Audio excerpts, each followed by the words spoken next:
दिल्ली में किसी भी कॉलोनी में जब किसी भी प्रॉपर्टी पे जब रेनोवेशन होती है, कुछ ऑल्टरेशन होती है,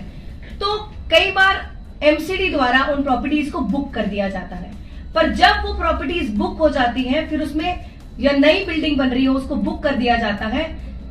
उसमें बिजली के मीटर के कनेक्शन मिलने में पूरी दिल्ली की जनता को समस्या का सामना करना पड़ता है। अब दिल्ली की जनता की इसी समस्या को देखते हुए हमने एक ऑन टेबल प्रस्ताव लगाया है, जिसमें निर्देश दे दिए गए हैं। एक केस है प्रीति शर्मा वर्सेस एमसीडी 2007 का, उसको बेस लेते हुए हमने एक प्रस्ताव बनाया है कि जब भी पूरी दिल्ली में अगर कहीं पे किसी प्रॉपर्टी में कोई रेनोवेशन है, एडिशन है या ऑल्टरेशन होगी और प्रॉपर्टी ओनर इसी प्रॉपर्टी के ऊपर अपना प्रॉपर्टी रिटर्न भी भर रहा है और कंसर्न्ड जो हमारा असेसिंग ऑफिसर होगा, जैसे हाउस टैक्स का जो ऑफिसर होता है, असेसमेंट एंड कलेक्शन डिपार्टमेंट का असेसिंग ऑफिसर, तो वो मांग सकता है एमसीडी के बिल्डिंग डिपार्टमेंट से कि जो सैंक्शन प्लान है, सैंक्शन बिल्डिंग प्लान होता है जिसके मुताबिक जो बिल्डिंग की कंस्ट्रक्शन होती है, तो असेसिंग ऑफिसर जो एमसीडी के बिल्डिंग डिपार्टमेंट से उस प्रॉपर्टी का एक बिल्डिंग प्लान मांग सकता है। नंबर 2, उसके बाद जो असेसिंग ऑफिसर है उसको भी बिल्डिंग डिपार्टमेंट को पूरा जवाब देना पड़ेगा कि ये जो बिल्डिंग में ऑल्टरेशन या रेनोवेशन हो रही है, किसी भी तरह की कुछ बदलाव लाया जा रहा है, उसके भी हाउस टैक्स की डिटेल है, वो असेसिंग ऑफिसर की जिम्मेदारी रहेगी कि बिल्डिंग डिपार्टमेंट को उसका जवाब देगा। उसके बाद ही जो है कुछ भी एडिशनल कंस्ट्रक्शन अगर उस प्रॉपर्टी में जो करना है तो वो कर पाएगा प्रॉपर्टी ओनर, जो मालिक होगा उस प्रॉपर्टी का।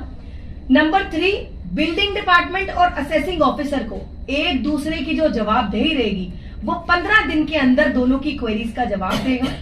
उसके बाद एक as per the DMC act under section 491 जो जोनल डिप्टी कमिश्नर होता है, वो एक कंसर्न्ड जोन का एक कमिश्नर का जो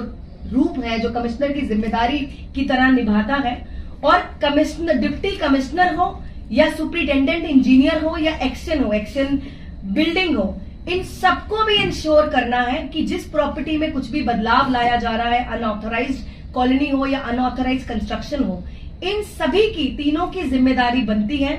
कि जो इंफॉर्मेशन कंसर्न्ड इलेक्ट्रिसिटी डिपार्टमेंट में देनी है वो ये तीनों ऑफिसर्स देंगे। अगर दिल्ली जल बोर्ड में भी कोई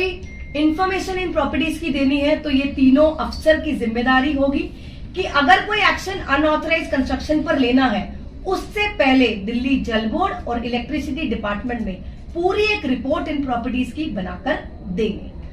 उसके बाद जो हमारे जोनल डिप्टी कमिश्नर हैं, जैसे मैंने आपको बताया, सुपरिटेंडेंट इंजीनियर है, एक्शन बिल्डिंग है, उनको भी इंश्योर करना है कि इन सभी डिपार्टमेंट के साथ जो भी क्वेरी होगी, जो भी जिसकी जवाबदेही होगी, पूरी रिपोर्ट लेने और देने के बाद ही अगर कोई डिमोलिश का ऑर्डर निकालना है तो दिल्ली जल बोर्ड के पास भी पूरी उसकी रिपोर्ट हो, इलेक्ट्रिसिटी डिपार्टमेंट के पास भी उसकी रिपोर्ट हो, असेसिंग ऑफिसर के पास भी उसकी रिपोर्ट हो, और बिल्डिंग डिपार्टमेंट, यानी कि इन 4 डिपार्टमेंट्स को कोऑर्डिनेशन करने के बाद ही उस प्रॉपर्टी पर एक्शन। हर खबर पाइए सीधा अपने मोबाइल पर।